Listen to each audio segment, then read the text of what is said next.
strange thing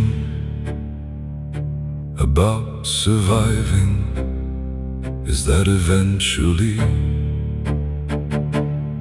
the war ends, the banners fall, the speeches stop, the dead are buried. And one morning you wake up to discover the world has continued without asking whether you were ready. The manor still stands, the portrait still watch, the silver still shines, the name still exists, and yet something is gone, something I spent my entire life believing would last forever. Influence, power, relevance. I was raised to inherit a future, seeds, a legacy, a world built by fathers for sons. But the future arrived and looked nothing like we imagined. The old rules broke, the old certainties died, and suddenly I was not the future, I was the past.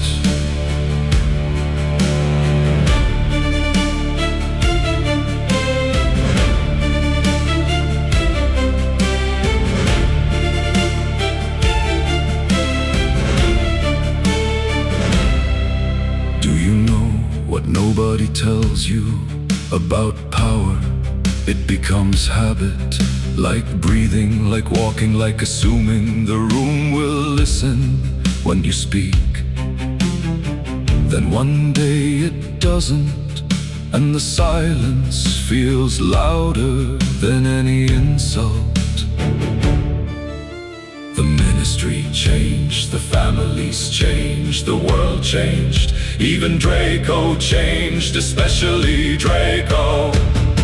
He stopped looking for my approval, stopped asking what I thought, stopped carrying the weight I handed him, and every father claims that is the goal.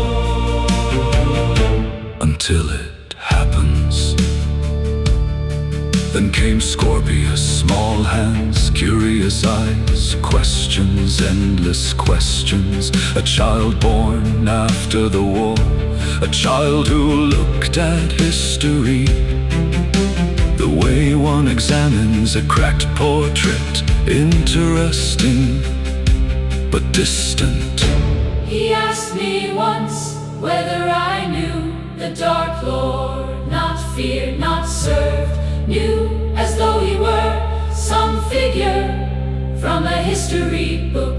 God, I think that hurt more than Azkaban, because I remember what it felt like to believe, to be certain, to think the world would always belong to men like me.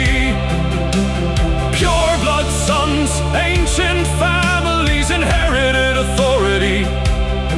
I remember it all, and now my grandson walks beside people I was taught not to see, and he is happier than I ever was.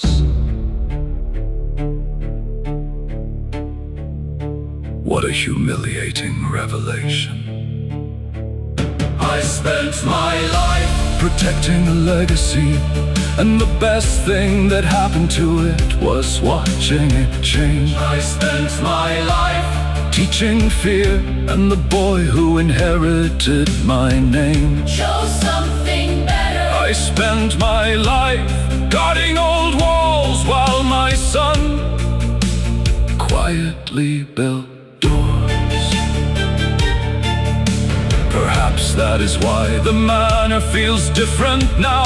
Not smaller, Not weaker, simply alive. no Dark Lord, No purity sermons, no frightened men pretending certainty. only family, only ordinary days. Only once believed history belonged to people like me.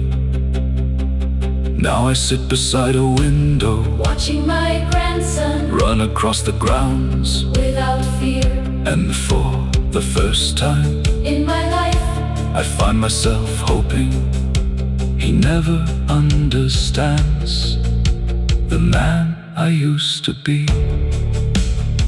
Because if he never does, then perhaps we finally won something worth keeping.